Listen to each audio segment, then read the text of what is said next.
Bismillahirrahmanirrahim. Assalamualaikum warahmatullahi wabarakatuh. Selamat datang di podcast Strategic Planning. Pada kesempatan kali ini di pertemuan kedua kita akan belajar ya terkait dengan Three Schools of Strategy. Apa itu Pak? Gitu. Schools itu sekolah kayak gitu ya. Schools itu bisa jadi sekolah, bisa jadi jalur kayak gitu, maupun tahapan teman-teman. Apa saja dari 3 School of Strategy? Yang pertama ada the planning school, jadi perencanaan. Nah ini berdasarkan prinsip manajemen teman-teman, planning, organizing, accounting, dan controlling. Kemudian yang kedua yaitu the positioning school, bagaimana memposisikan market. Nah ketika kita masuk di market yang baru atau market yang sudah ada. Kemudian yang terakhir the resource based school, itu lebih kepada sumber daya yang ada teman-teman. Nah, di pertemuan 2 ini kita akan fokus pada the planning school. Nah, lebih kepada perencanaan. Jadi, perencanaan sendiri itu dilihat dari kesesuaian antara strategi organisasi.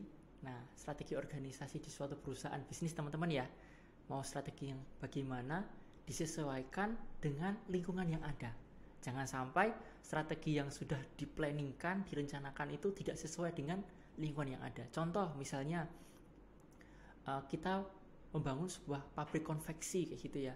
Kemudian lingkungannya itu perumahan kayak gitu, atau lingkungan yang dimana pemerintah tidak diperbolehkan adanya pencemaran lingkungan. Nah, apalagi konveksi itu berkaitan dengan timbal gitu teman-teman.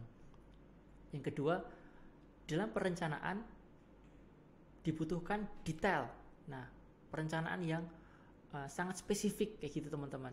Karena di sini untuk mengantisipasi hal-hal yang tidak terduga. Sehingga planning di sini tidak cocok untuk market yang terus berubah. Dari jam, menit, bahkan detik itu bisa berubah. Apa itu Pak pasar yang terus berubah? Ada namanya pasar modal atau pasar uang kayak gitu teman-teman. Kemudian menggunakan siklus produk.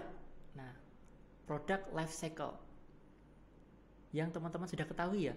Jadi pengenalan dari pemunculan produk ya, dari pengenalan produk, kemudian mulai meningkat sampai ke puncak, kemudian di akhir decline, penurunan dari produk itu sendiri. Nah, kemudian yang keempat, kita juga berlandaskan data-data sebelumnya. Nah, ini penting teman-teman ya, historical data. Ketika kita melakukan perencanaan, dibutuhkan riset, kemudian historical data, data-data yang sudah ada untuk apa? Untuk mengantisipasi agar kedepannya itu bisa lebih baik. Kayak gitu teman-teman.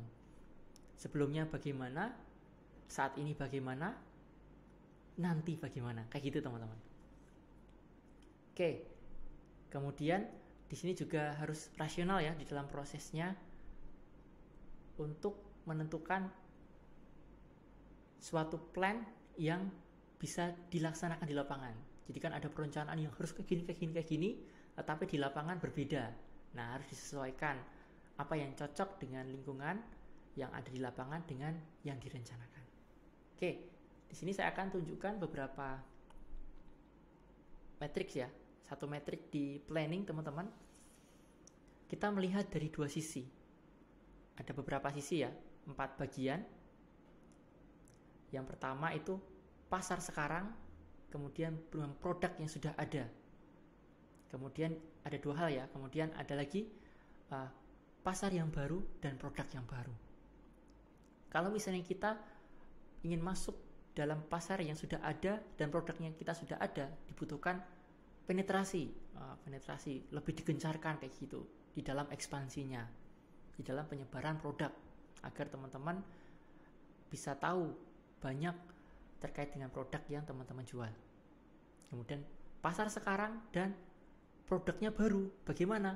Nah, dibutuhkan peningkatan. Nah, kualitas, inovasi baik dari packaging ya. Harga beras itu berbeda teman-teman, tergantung packagingnya kayak gitu ya, dan juga kualitasnya. Kemudian Yang ketiga, pasar baru. Produknya sudah ada, sama teman-teman membuat meningkatkan dari produk tersebut, meningkatkan persebaran dari market, karena kan pasar yang baru, kenalkan lebih kayak gitu ya, agar orang-orang lebih mengenal produk yang teman-teman jual. Terus kalau misalnya pasarnya baru, produknya baru, gimana Pak? Gitu ya. Lakukan strategi diversifikasi, keanekaragaman dari produk. Nah, dan ini berlaku untuk beberapa industri maupun public sector.